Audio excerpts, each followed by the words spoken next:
Good day everyone, Children PH. So I have here another review. So this is the Radio Master, the T8L, the ELRS version. So we have here the LBT, okay, the M2, color gray. So let's gonna check if how it's fly on our Meteor 75 Pro and see if what inside the box. Okay, so let's open.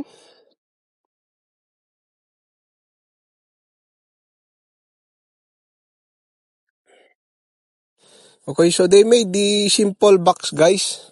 Not like the Radio Master Pocket because of the price. So this is inside the box. So we have here immediately the remote controller, color gray, the LBT, the M2. So they have also available version, the FCC, okay?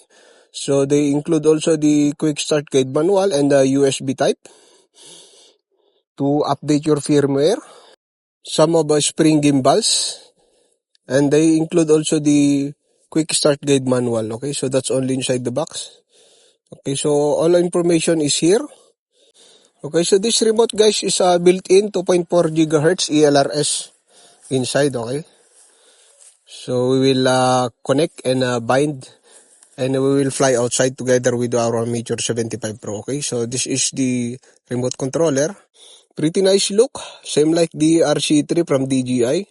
Okay, so I love this small controller, guys, because I have small fingers. Okay, so we will gonna compare little. So this is the FPV-RC3, guys, that I'm using for our X-Bus. Okay, so they have the same looks. It's near the same size, the same look.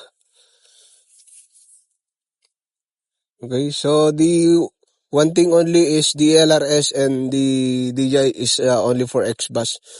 Okay, it's great. I love the design. That's why I try to get it for review because of the looks and the style. Okay, so I'm not sponsored with the Radio Master. I'm just curious with the T8L and I want to try, okay, with our Tiny Whoop. Okay, so this is only for Tiny Whoop, I think, because it support 10 milliwatts up to 100 milliwatts only, okay, not like the Pocket, the 250, okay. They have also available color, guys. They have available blue and white, then gray, okay. So you can choose what you want for 46 euros, I think. And it can support also by 18650 battery, 2 pieces. I will show you later, okay?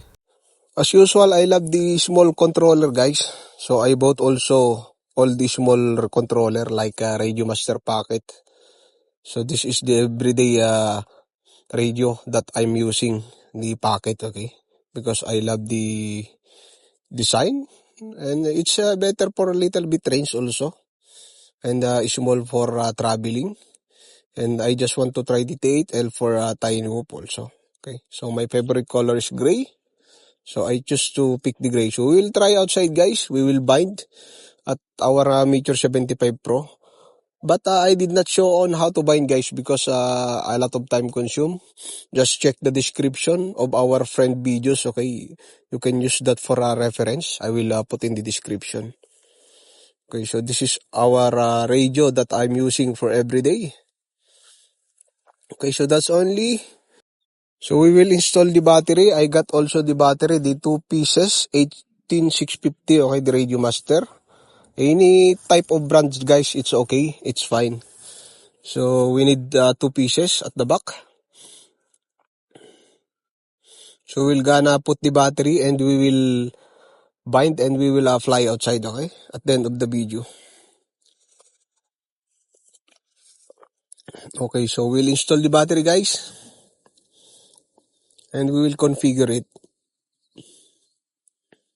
So this is the Radio Master also, 18650, but a little bit longer.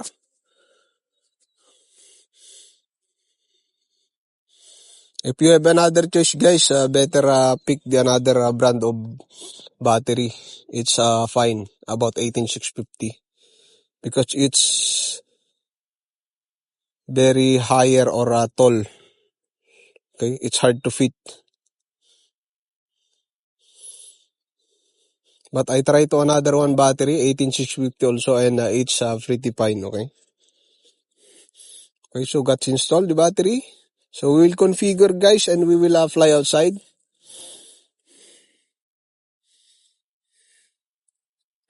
So watch our friend videos, just check the description for the preference. Okay, so they have a lot of button also. 3 switch. So I almost put my arm in here. The 3 switch and also my mode. Okay, so that's only. We can charge the battery guys here. Okay, the USB type C. Okay, so at the bottom, no more. So it cannot support also the external, okay? So it's built-in only ELRS. You cannot use for any types of protocol, okay? So just press it on. Press hold to on, okay? Pretty nice. For my fingers, small. I love the design and looks. Okay, so we'll bind guys and we'll fly outside. Let's see if how good it is. This Radiomaster T8L. The 100 milliwatts, okay? So we'll bind and fly. So let's go outside. And let's fly. Okay, so let's go. Okay, so we are here outside today to test the Radiomaster T8L, if how good it is. So we'll fly a little bit acro. Okay, because it's windy today. It's hard because I have only the small drone. Okay, so let's gonna test guys, if how good it is. So let's fly and let's go.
Okay, so that's the end of our test guys for the day.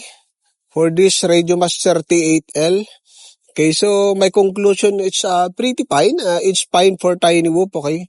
But I recommended if you have another drones, just get the packet or any higher radio controller. So that's only guys. Till next time again for another test and review. So thank you and happy flying. Till next time. Peace. 5, 4, 3, 2, 1. About to catch another fight. Yeah. The apple bottom make 'em wanna bite. Yeah. I just wanna have a good night.